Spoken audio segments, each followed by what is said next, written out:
राम राम कीन्ह वैश्रामन से प्रात प्रयाग नहाय। चले सहित सिय लखन जन मोदत मुनहि सिर नाय। लखन श्री रामचंद्र की जय। श्री रामचंद्र जी ने रात को वहीं विश्राम किया और प्रातःकाल प्रयागराज का स्नान करके और प्रसन्नता के साथ मुनि को सिर नवाकर श्री सीता जी, लक्ष्मण जी और सेवक गुह के साथ वे चले। श्री राम।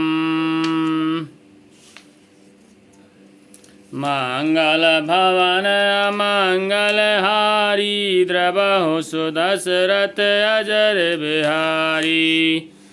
राम सप्रेम कहो मुनि पाही। नाथ कहे हम कही मग जाही।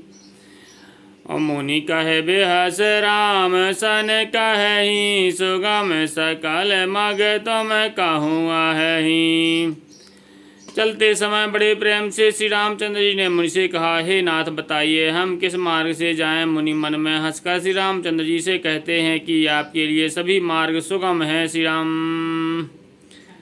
साथ लागी मुनि से बुलाए। सुनि मन मुदित 50 के आए। सबहि राम पर प्रेम अपारा। सकल कहीं मगो दीखे हमारा। फिर उनके साथ के लिए मुनि ने शिष्यों को बुलाया। साथ जाने की बात सुनते ही चित्त में हर्षित कोई 50 शिष्य आ गए। सभी का श्री रामचंद्र जी पर अपार प्रेम है। सभी कहते हैं कि मार्ग हमारा देखा हुआ है। श्री राम।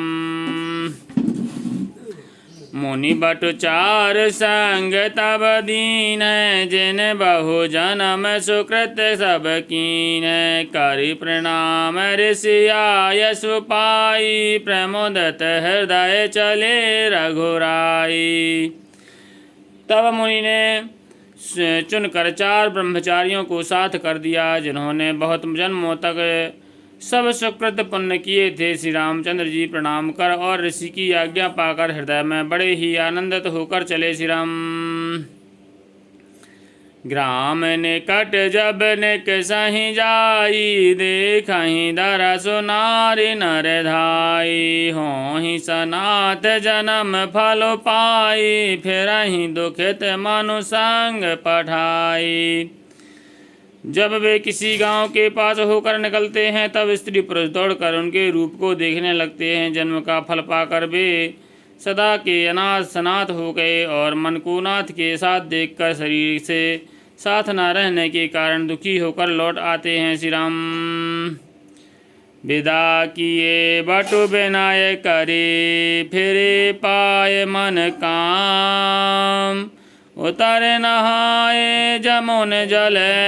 जो शरीर सम श्याम। लखन श्री रामचंद्र की जय।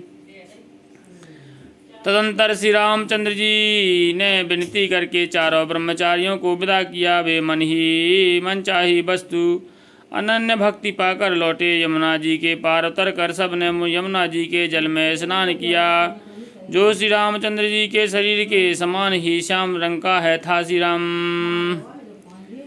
सुनत तीरवासी नर नारी। धाये निज निज काज बिसारी। लखन राम सिय सौंदर्यताई। देखी करहि निज भाग्य बढ़ाई। यमुना जी के किनारे पर रहने वाले स्त्री पुरुष यह सुनकर कि निषाद के साथ 2 परम सुंदर सुकुमार नवयुवक और एक परम सुंदरी स्त्री आ रही है, सब अपना अपना काम भूल कर दौड़े और लक्ष्मण जी, श्री राम जी और सीता जी का सौंदर्य देखकर अपने भाग्य की बड़ाई करने लगे। श्री राम।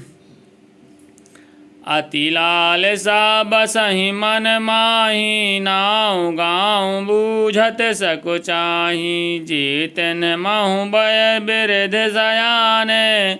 तिन्ह करि जुगत राम पहचाने। श्री राम। उनके मन में परिचय जानने की बहुत सी लालसाएं भरी हैं, पर वे राम नाम गाँव पूछते सकुचाते हैं। और उन लोगों में जो वयोवृद्ध और चतुर थे, उन्होंने युक्ति से श्री रामचंद्र जी को पहचान लिया। श्री राम। सकल कथा तिन सबहि सुनाई, बनहि चले पितु आयस पाई। सुनि सब साध सकल पछताहि, रानी राय कीन्ह भले नाही।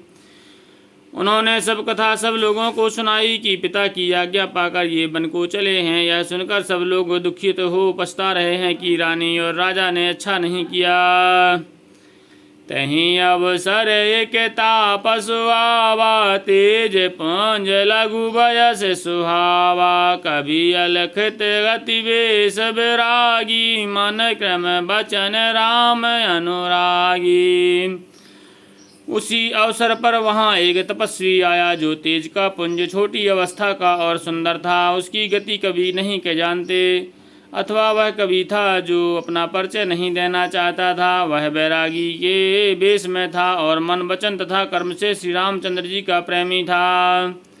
इस तेज पुंज तापस के प्रसंग को कुछ टीकाकार छेपक मानते हैं और कुछ लोगों के देखने में यह अप्रासंगिक और ऊपर से जोड़ा हुआ सा जान पड़ता है, परंतु यह सभी प्राचीन प्रतियों में है। गोसाई जी अलौकिक अनुभवी पुरुष थे, पता नहीं यहाँ इस प्रसंग के रखने में क्या रहस्य है, परंतु यह छेपक तो नहीं है।